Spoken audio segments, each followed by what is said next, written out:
إن الحمد لله نحمده ونستعينه ونستغفره ونعوذ بالله من شرور أنفسنا ومن سيئات أعمالنا من يهده الله فلا مضل له ومن يضلل فلا هادي له أشهد أن لا إله إلا الله وحده لا شريك له وأشهد أن محمدا عبده ورسوله لا نبي ولا رسول بعده أما بعد.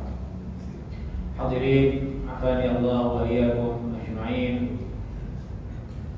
Patut kita panjatkan syukur kehadirat Allah Subhanahu wa taala atas waktu, kesehatan dan kesempatan yang Allah panjangkan untuk kita semua sehingga kita bisa kembali berkumpul di masjid ini melanjutkan kajian rutin kita, yaitu kitab Sunan At-Tirmidzi.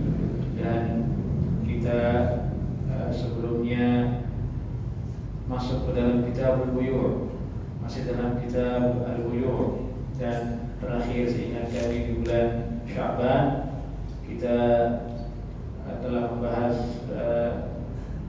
hadis laisa lana mathalus saw al-'arifu fi hibatihi kal kalbi ya'udu fi qayhi. Sekarang kita lanjut ke hadis berikutnya yang dia adalah bahasan baru tentang hukum al-araya wa rukhsah fi dzalik, yaitu hadis dengan nomor 1300 yang tercatat di cetakan kitab yang saya bawa. Baik. Qala al-Imam Al-Hafidz Abu Isa At-Tirmidzi rahimahullah taala, bab ma jaa fil araya wa rukhsati fi dzalik.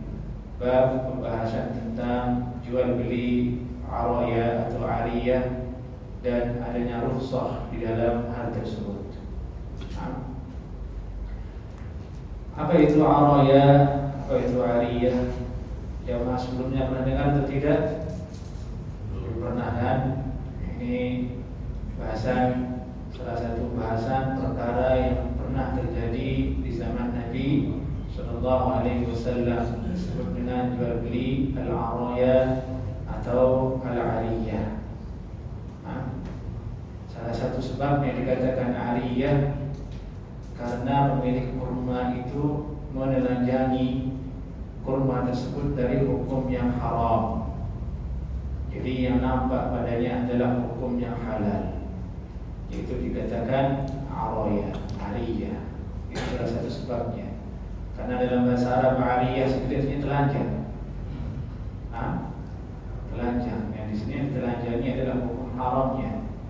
Dari itu disebut kalau Imam At-Tirmidzi ada rukhsah di dalam hal tersebut. Adapun bentuknya ariyah ini ada banyak penjelasan ulama di dalamnya, sebagaimana dijelaskan oleh Al-Hafidz Ibnu Hajar rahimahullah taala.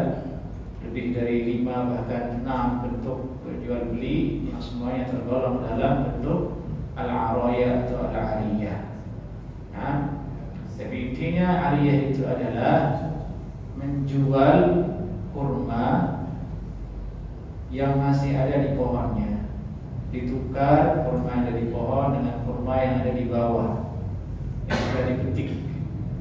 Yang sudah dipetik ini jumlah kiloannya sudah pas. Misalnya 1 kilo kurma, dia datang kepada orang yang punya pohon kurma, saya mau tukar kurma saya yang 1 kilo ini dengan kurmamu yang ada di atas pohon itu, yang ada di atas pohon kurma.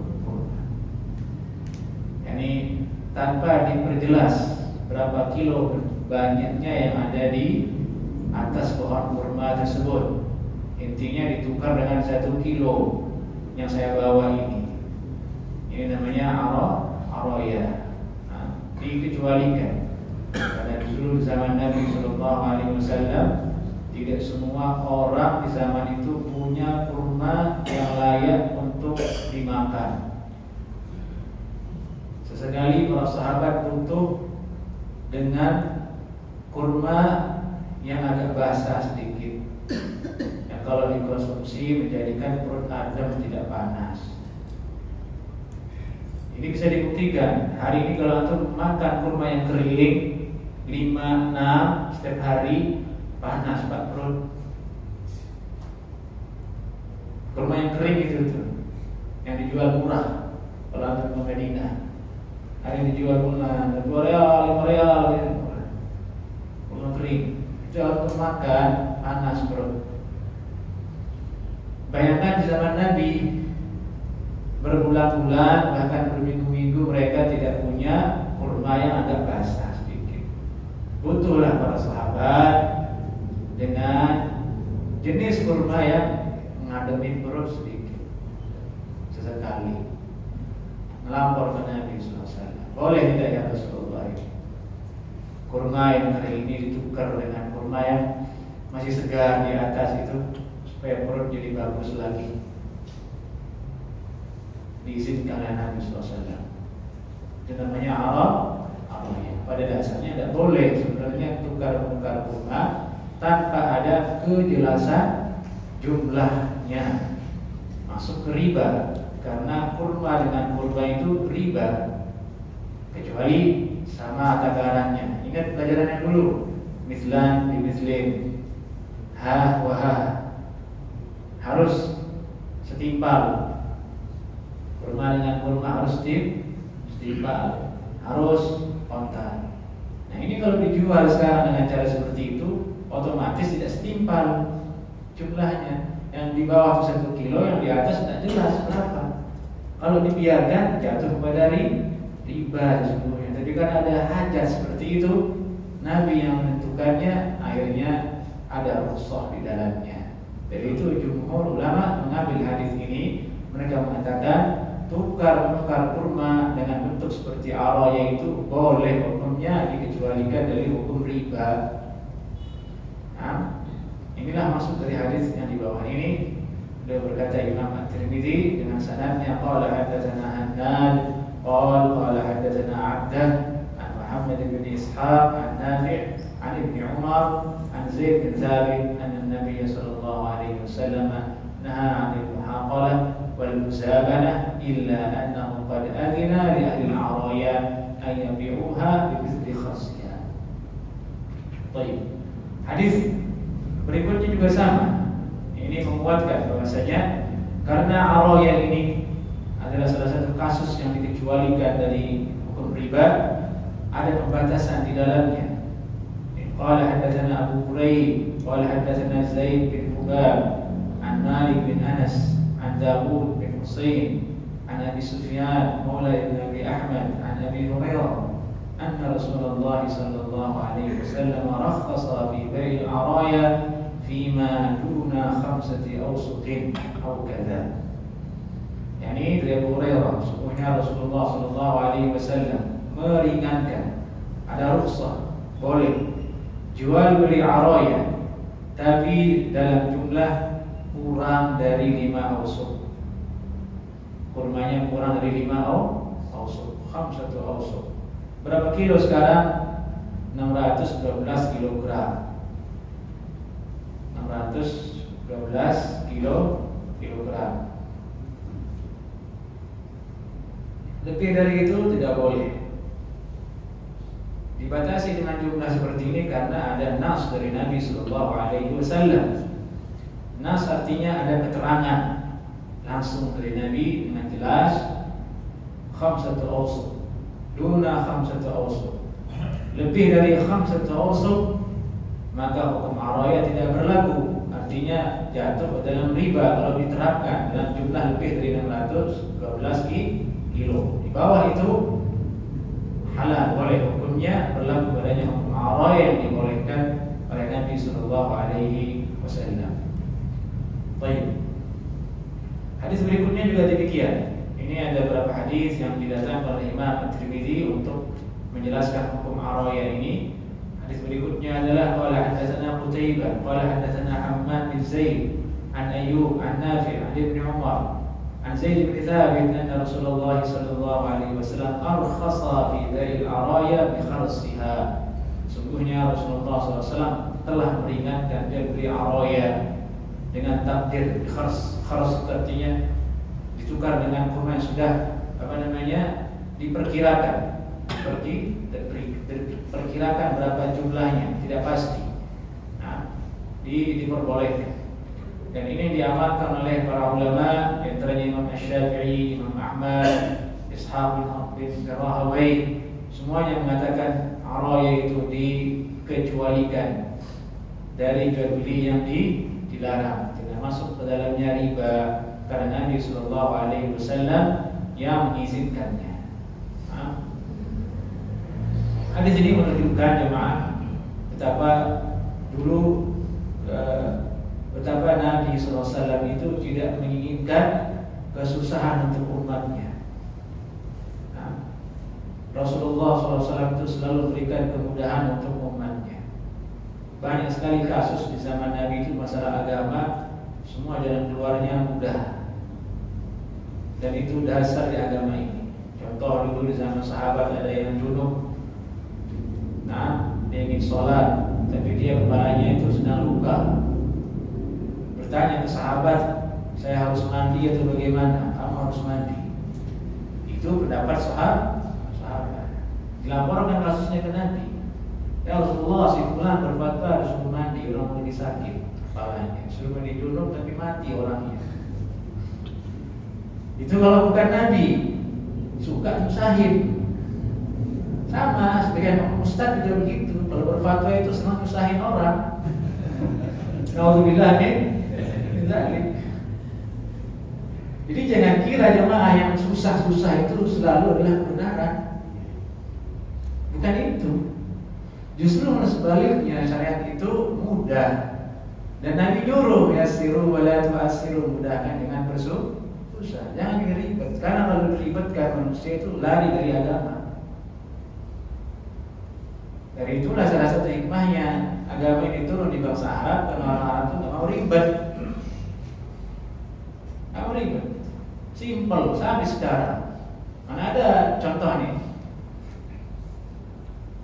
Ada nggak produk otomotif dari Arab? Motor, mobil ada? Ribet soalnya itu. Maksudnya itu, kalau bisa beli ngapain buat kan begitu? Asal punya duit, beli aja.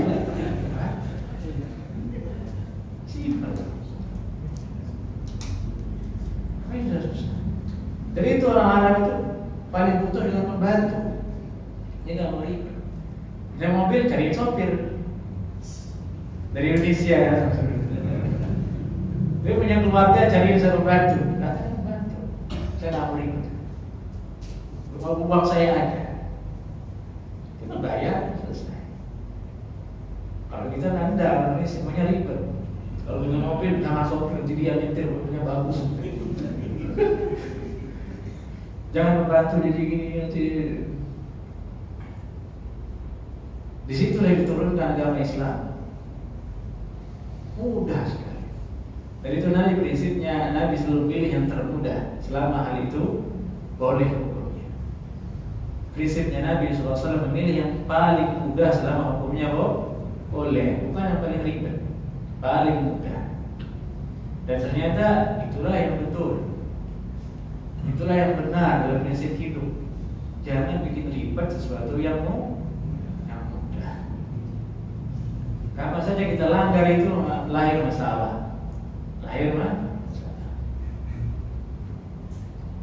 Dalam rangka itulah kemudian Nabi mengizinkan araya itu sudah. Nah, sekarang di zaman ini, apakah boleh kemudian kita akan fatwakan ada bentuk transaksi ribawi menjadi boleh karena keadaan? Wallahu a'lam. Dalam sebagian kasus kadang fatwanya beda-beda ulama. Misal contohnya bagaimana hukum menjadi satpam imam yang ribawi. Kalau dicek fatwa ulama beda-beda, lebih banyak yang mengatakan boleh hukumnya. Bukankah itu menjaga mengeksiskan sesuatu yang haram ya Syekh? Kalau pikiran orang awam begitu, kalau Syekh mikirnya lain fikihnya. Oh tidak begitu pikirnya. Pikirannya adalah untuk menjaga keamanan uang-uang orang yang ada di bank.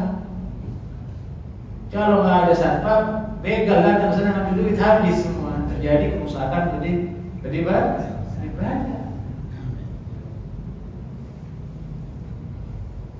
Contoh lain askar, petugas keamanan di Mekah itu. Kalau orang sholat jamaah dia bersolat atau tidak? Tidak sholat. Kalau orang awam kan nggak sholat ya orang.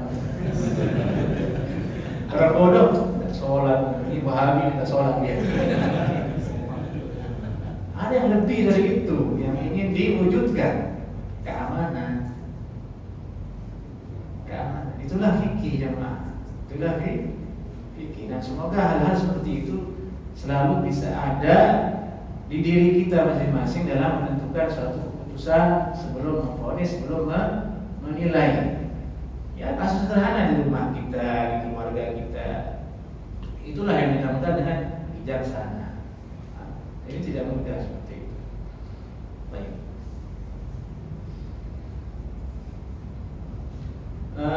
Kemudian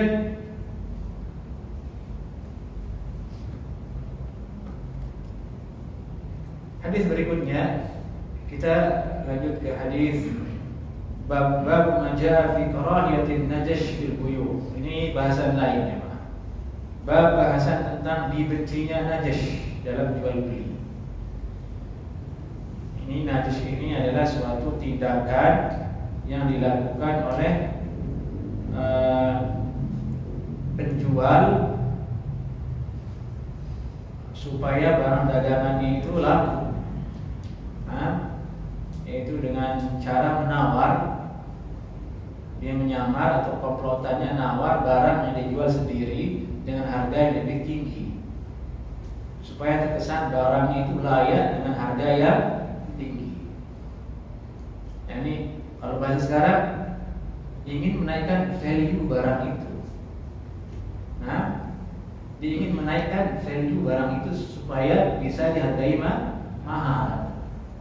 Yang kalau sekiranya tanpa ada usaha seperti itu, orang yang tidak akan menawar dengan tinggi-tinggi orang barang biasa. Jadi seperti itu. Jadi najis itu bentuk tradisionalnya dulu. Ada orang sengaja nawar barang itu dengan harga yang tinggi. Ketika orang lain mendengarnya, malulah dia menawar dengan harga yang lebih rendah. Ya, orang itu sudah ditawar tinggi, pasti berarti barangnya bagus. Berarti ada nilai apa di dalamnya? Tipu daya, mengelabui pembeli. Ini memberikan kesan yang tidak sesungguhnya pada barang. Itu Nabi melarangnya. Inilah yang punya hadis di sini ini. Qala hadatsana Qutaibah wa Ahmad bin Mani' qala hadatsana Sufyan an Az-Zuhri an Sa'd bin Al-Musayyib an Abi Hurairah qala Rasulullah sallallahu alaihi wasallam qala Qutaibah yablughu bihi Nabi sallallahu alaihi wasallam la tanajashu, jangan kalian berbuat najis. Dalam satu riwayat nahan Nabi sallallahu alaihi wasallam anil najash. Nabi sallallahu alaihi wasallam melarang perbuatan najis. Lebih tepatnya kata Imam At-Tirmidzi, an-najshu ay ya'ti ar-rajulu alladhi yafsilu as-sil'ah ila sahib as-sil'ah. Seorang laki-laki datang kepada orang yang punya barang, fayastamu bi aktsara mimma taswa, lalu dia menawar dengan harga yang lebih tinggi dari barang itu. Wadzalika indama yahduruhu al-mushtari, dan itu terjadi ketika ada pembeli asli yang datang. Yurid ayyatarra bihi al-mushtari, dia ingin menipu daya pembeli, calon pembeli tersebut. Walaysa min ra'yihi asy-syira'. Orang yang tadi pertama itu keinginannya, tujuannya menawar, bukan untuk membeli. Innama yurid ayyakhda'al mushtari bima yasdam. Dia hanya ingin menipu daya calon pembeli dengan sengaja menawar transaksi dengan yang punya barang. Ini adalah bagian dari tipu daya. Seperti itu dulu bentuknya di zaman Nabi SAW. Di tahun 1090-an, ketika saya jadi santri dulu 91, 92, 93, saya ingat ini masih ada di pasar-pasar tradisional di pedesaan. Biasanya jual jam. Kita ke pasar jual jam. Dulu jam itu di zaman dulu 90-an itu barang mewah, Pak. Jam itu walaupun made in China, karena jarang orang punya jam. Orang bisa makan telur sama ayam itu bagus sekali ukur punya jam. Ini orang ke pasar itu paling ramai itu jual jam. Oh, 20.000, ini 30.000. Tahu-tahunya tempatnya semua.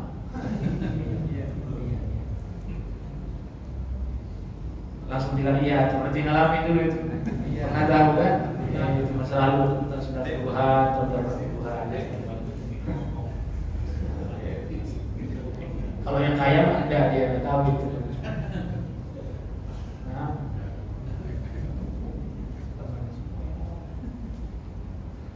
Sekarang itu udah nggak ada, jarang, tapi bentuknya lain sekarang berubah. Ini bentuknya iklan. Tidak persis seperti najas, tapi unsurnya ada. Seperti membuat iklan yang tidak sesuai dengan barang. Diiklankan barangnya seolah-olah luar biasa. Contoh makanan, gambarnya seger banget tuh makanan. Tempel. Begitu masuk, innalillahi. Pesan lewat online, gambarnya luar biasa. Pas datang, ulet. Pernah mengalami saya ulet-uletan itu ayam. Langsung saya coret, nggak beli lagi sih. Resto terkenal, saya nggak tahu namanya. Ulet. Yang basi juga ada. Maka mestilah seorang pedagang itu bijak. Jangan dia mengesankan barangnya itu tidak sesuai. Kalau kita menjual barang, tulis ilustrasi. Misalnya saya jual ayam geprek, ilustrasinya yang seperti ini. Nah, ilustrasinya seperti ini. Faktanya nanti tawar-menawar. Supaya tidak masuk ke najas. Memang tidak, ini bukan najas, karena najas harus melibatkan pihak lain yang dia sengaja menawar untuk menaikkan. Tapi ini kan zaman dulu ya, polanya yang ingin dicapai ya sama, ingin menaikkan value barang. Kalau sekarang untuk menaikkan itu ya tadi itu dengan cara iklan, influencer yang palsu atau influencer makanan atau barang yang melebih-lebihkan, tidak jujur, sehingga menaikkan value barang tersebut yang seharusnya ya biasa aja, tapi karena iklan orang jadi ya sudah layaklah seharga segitu. Waspada.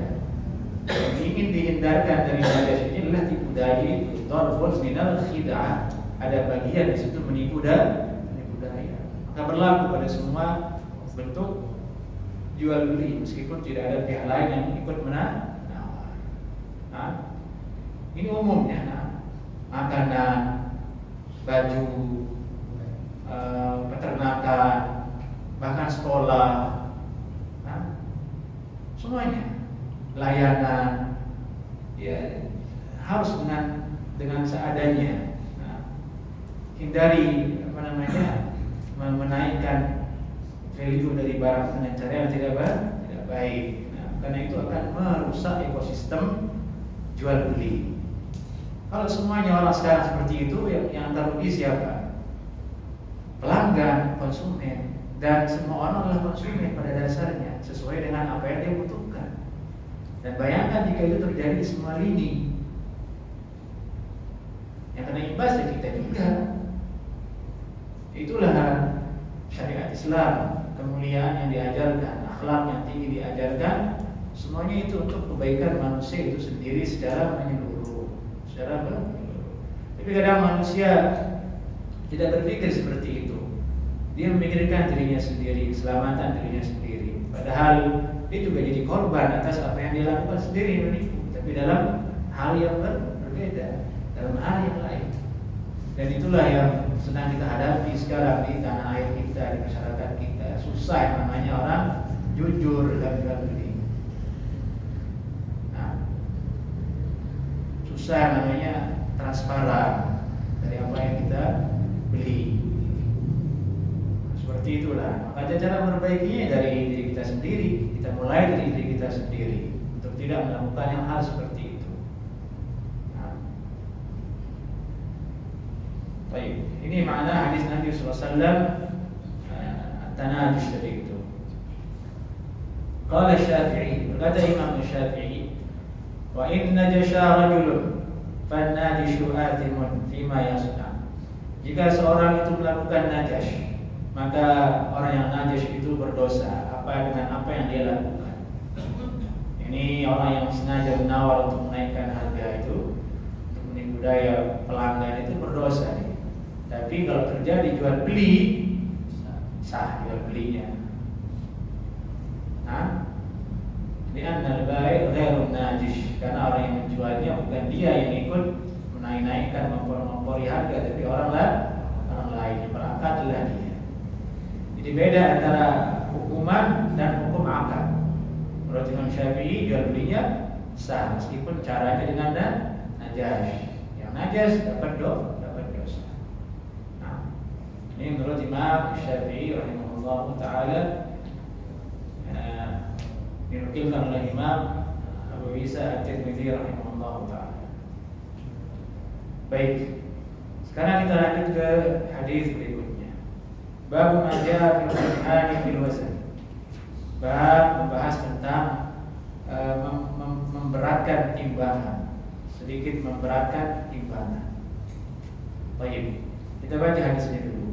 Qala haddatsana Hannad wa Mahmud ibn Ghailan qala haddatsana Waqi' an Sufyan an Simak bin Harb an Suwaid bin Qais qala jalantu ana wa makhrafatu al-'abdi bazzan min hajar.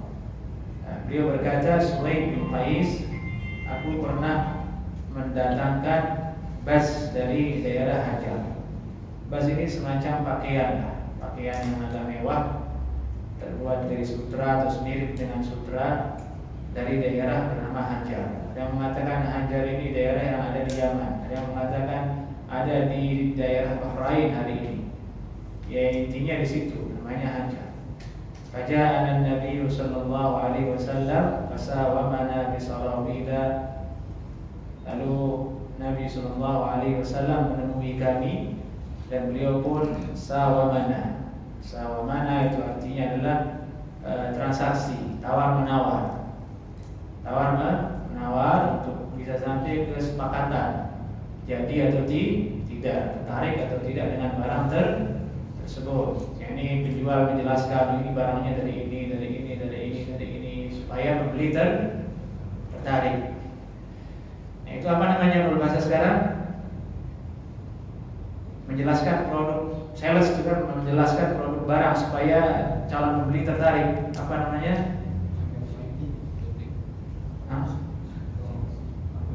Berdakwah namanya itu. Tapi yang dia dakwahkan barangnya, sales dan berdakwah salesnya. Ini barang saya dari ini, barang saya di sini, ini ceknya bagus, ini bagus, gitu. Berdakwah juga namanya itu, manggil orang untuk beli. Namanya sawamana. Sawama asal kalimatnya, tapi Indonesia itu adalah dhamir tasil yang menunjukkan beliau Nabi SAW dengan Suwaid bin Qais berkomunikasi tentang hal itu. Bisarawila dengan celana. Ini hadisnya menyebutkan celana. Di sini ada faedah bahasa. Kemudian, apakah Nabi pakai celana atau tidak?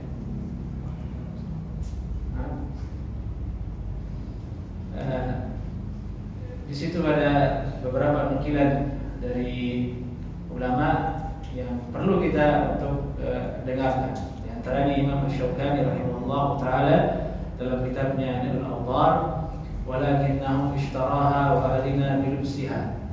Nabi sallallahu alaihi wasallam menurut riwayat tidak pernah memakai celana, tapi Nabi sallallahu alaihi wasallam pernah membelinya dan mengizinkan untuk memakainya. Faqad thabata anhu sallallahu alaihi wasallam, dan telah valid riwayatnya dari Nabi sallallahu alaihi wasallam, beliau bersabda, tasarwalu, pakailah celana, wa'taziru, pakailah sarung, wa khalafu ahlul kitab, selisihilah ahli kitab, Yahudi dan Nasrani. Jadi pakai celana itu ternyata perintah Nabi. Jangan anti celana ya Pak ya. Jangan juga sinis sama orang pakai celana. Sarung itu tidak menggambarkan sunnah seutuhnya. Ternyata celana juga ada hadisnya. Nabi pernah membelinya dan mengizinkan untuk memakainya. Tapi beliau sendiri, riwayat yang paling sahih, tidak pernah memakai celana. Sallallahu alaihi wasallam.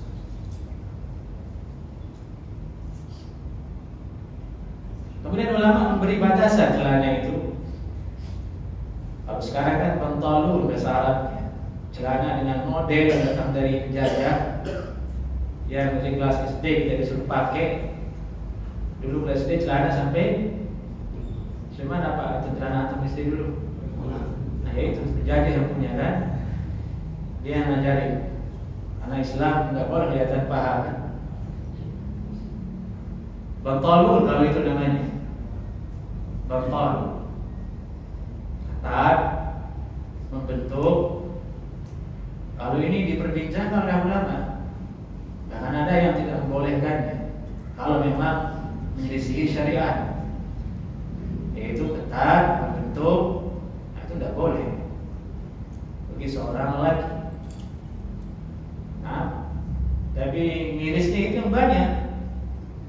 Kalau celana zaman dulu ada cutbray, ya itu tidak ketat kan, longgar, itu boleh itu menutup aurat. Semakin kini semakin aneh itu celana. Dulu pernah tren celana pensil. Tahu celana pensil? Atau pernah pakai? Yang muda pernah pakai supaya ganteng, keren. Dikatakan pensil karena bawahnya ketat begini, membentuk paha, membentuk semuanya. Ada juga celana yang mungkin yang desain itu syaitan ya, Allahu a'lam. Itu kalau sujud pantatnya lihat, nah ini tidak boleh dipakai untuk sholat. Anak muda biasanya datang ke masjid sujud, ya Allah, musibah. Jadi kita udah mau khusyuk ke masjid, ingat akhirat, tentunya sujud seperti itu depan kita.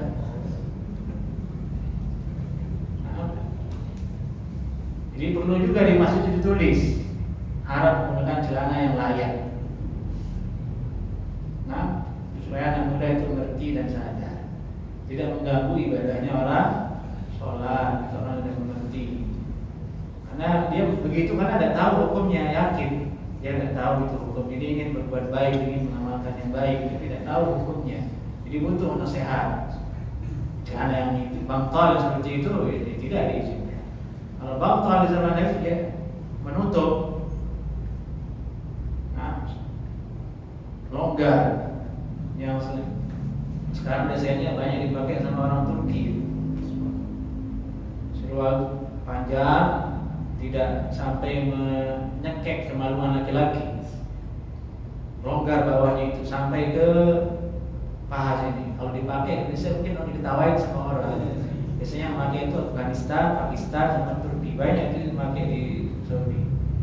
Itu longgar, nyaman, kita pakai, tidak menyiksa. Kalau celana yang Indonesia itu nyiksa itu. Jadi kayak dicekek malu menantu. Tapi karena tidak lumrah dipakai di Indonesia, akhirnya penjahit tidak ada yang memilih desain itu. Padahal itu nyaman, lebih syar'i, lebih direkomendasikan. Ini tentang seputar celana ya, karena ada di hadis ini, dan itu kita sedikit perluas wawasannya. Baik, silakan ada.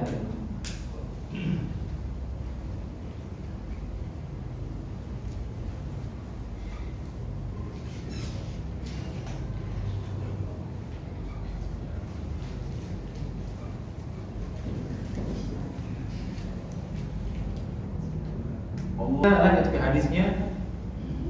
Beliau mengatakan di sini, fasawa mana bisarawila wa indi wazan yazinu bil ajr.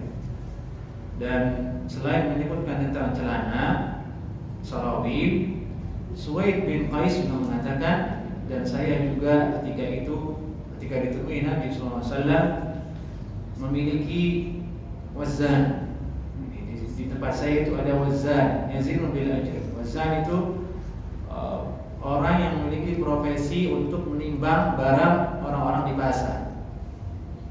Nah, dia punya neraca timbangan, orang yang butuh datang ke dia menimbang barang yang dijual, karena tidak semua penjual punya timbangan.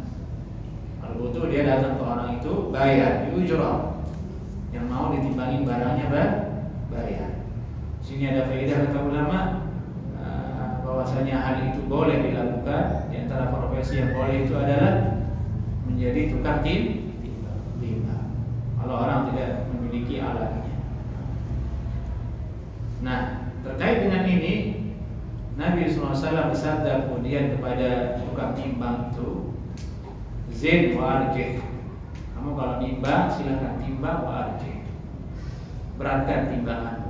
Khususnya begini beratkan timbangan. Timbangan itu ibarat dari dua neraca, kiri dan kanan. Nah, misalnya di sini barang, di sini batunya, kan begitu.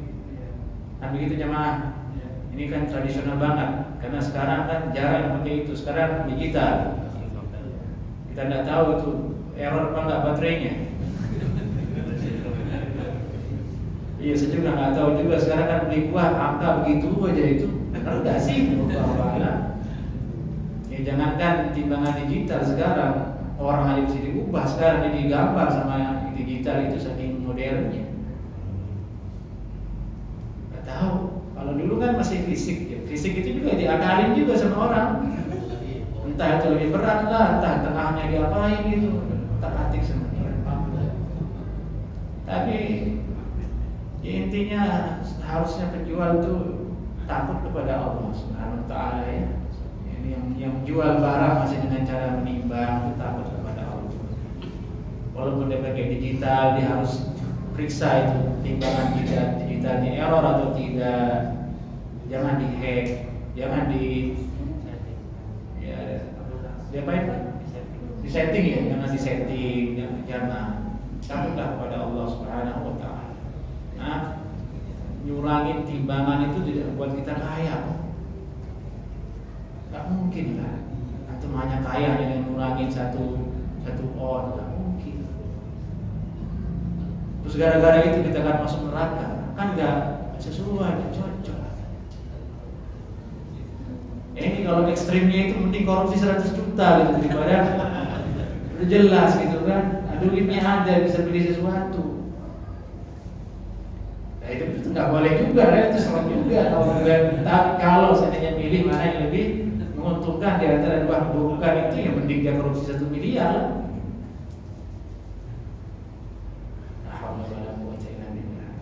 Nah ini batunya, ini barang yang ditimbang. Zin warjih Nabi SAW. Timbang dan biarkan barang itu lebih berat sedikit. Jangan ini lebih berat begini. Jangan terlalu pas, kata ulama maksud Nabi. Lebihin sedikit biarin. Tujuannya apa? Untuk benar-benar meyakinkan kita telah memberikan hak orang yang membeli. Mending kita yang rugi dikit daripada orang yang beli. Itu ajarannya Nabi SAW. Coba, itu gimana akhlak yang didagang Nabi? Tinggi sekali itu. Dan jarang dagang seperti itu. Maunya mah dia terus. Nah begini, lebihan tuh bu, katanya. Ambil lagi. Harus lepas pokoknya begini.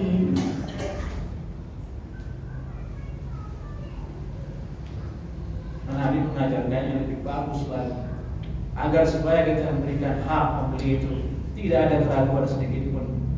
Sudah pasti segitu beratnya. Kalau lebih biarkan saja. Inilah akhlak yang diajarkan Nabi Sallallahu Alaihi Wasallam. Dan itulah yang mendatangkan keberkahan.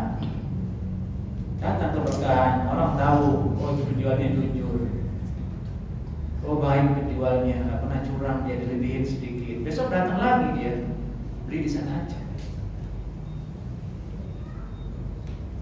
Terbentuk sendiri. Itulah keberkahan. Yang menjadikan orang datang beli itu kan bukan sekedar kebutuhan, tapi juga kenyamanan hatinya. Nah, itulah penggerak saja. Kalau hanya dasar kebutuhan, banyak di mana aja beli bisa. Ini manusia kadang digerakkan oleh hatinya. Dengan gerakan itu Allah Subhanahu wa taala. Jadi itu kalau kita ingin minta kaya ya kepada Allah jemaah.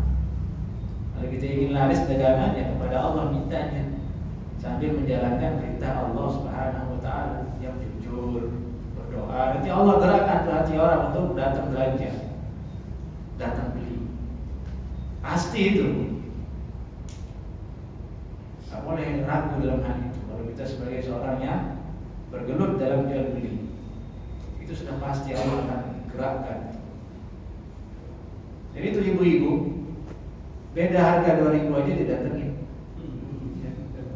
Beli di mana? Di sana. 2.800 murah ya. Ya cuma 2.000 bedanya. Kalau itu mah bensin lebih mahal itulah jadinya. Tapi namanya ibu murah di sana bi, 2.800. Ya, belum bensin, belum antrinya, belum apanya. Kalau laki-laki kan nggak begitu mikirnya ya. Terus sini aja sama itu mah. Dekat aja, namanya ibu-ibu. Samperin itu cuma 2.000. Padahal belum bensinnya. Orang dia bayar parkir 4.000 setelahnya. Kan lucu aja. Tapi itu bentuk keberkahan. Bentuk Allah yang gerakkan. Subhanallah. Ini tidak ada ruginya. Kita itu berbuat baik dalam dalam semua hal, bahkan dalam jual beli. Baik. Hadis berikutnya jemaah, bab ma jaa fi inzaril muqsir wa rifqi bihi. Bab yang menjelaskan tentang inzaril muqsir,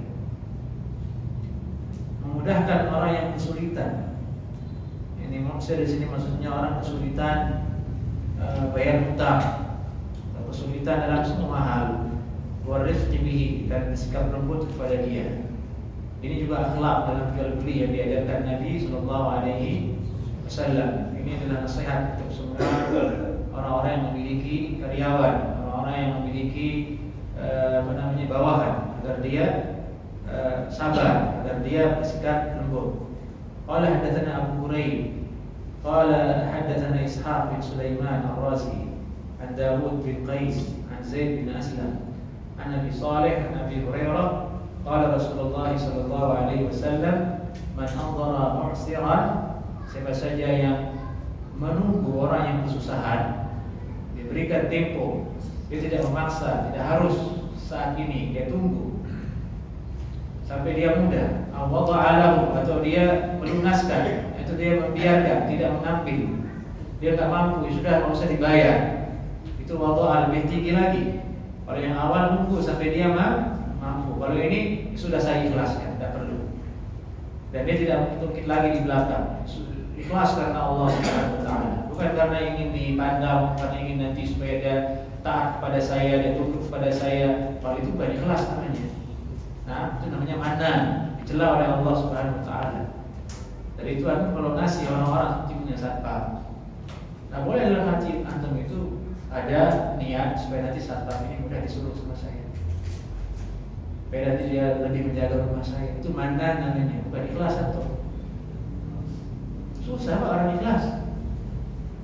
Karena ada orang itu ngasih tapi nanti dia tenang aja, kita kasih dulu, nanti dia pro kok sama kita. Berarti Anda minta imbalan dalam bentuk yang lain, pamrih dalam bentuk yang lain. Nabi melarang yang ini. Allah ini biarkan, ikhlas sekali lagi lillahi ta'ala. Balasannya apa? Allah yang berqiyamah. Allah akan naungi dia pada hari kiamat, tahta dhilli arsyihi, di bawah bayangan arsy-Nya Allah Subhanahu Wa Taala. Pada hari la dhilla illa dhilluh, tidak ada naungan bayangan selain naungan milik Allah Subhanahu Wa Taala. Kemuliaan yang sangat luar biasa, Pak. Faedahnya, fadilahnya, memudahkan orang lain dan melunaskan, membiarkan hutang orang lain, tidak kita tagih, kita ikhlaskan.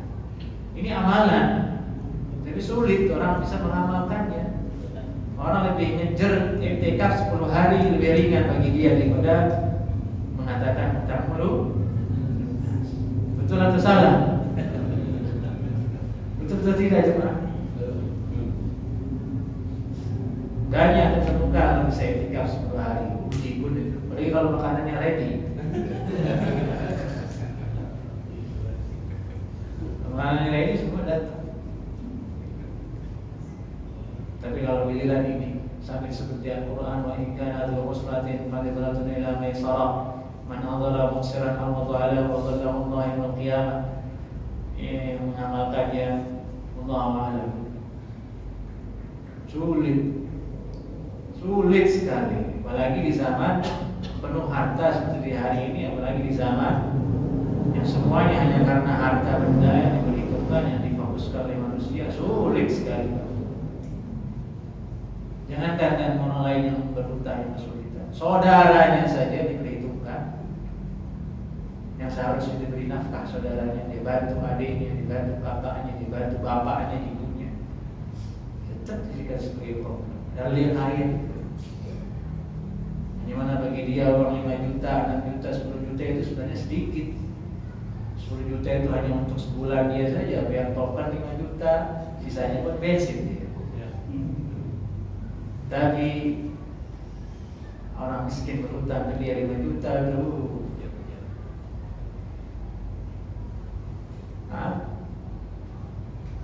Harusnya ibadah sholat, ibadah baca Quran, ibadah sholat jamaah, ibadah etika membentuk pribadi yang seperti itu. Mestinya. Tapi tidak terbentuk. Makanya itu pertanyaan besar. Itu menunjukkan kecenderungan manusia kepada dunia itu sangat kuat sekali. Hanya hamba-hamba pilihan Allah yang bisa mengalahkan itu, sebagaimana Nabi Sallallahu Alaihi Wasallam. Hanya Nabi dan para sahabatnya yang bisa seperti itu. Nah, makanya mudah-mudahan kita semua jadi orang kaya jemaah supaya bisa mengamalkan ini. Nah, kalau belum kaya sulit kan? Saya mengamalkan ini, karena masih utuh soalnya. Yang sudah kaya silakan amalkan. Kalau Anda ingin mendapatkan naungan kelak di bawahnya arah di hari kiamat, atau tidak perlu iktikaf 10 hari, tidak perlu umrah jauh-jauh, ada orang berhutang lunas hutang, tutup mata jauh-jauh, dapat bayangan di arah kiamat. Tapi yang sedikit seperti itu. Baik jemaah, dari sini dulu.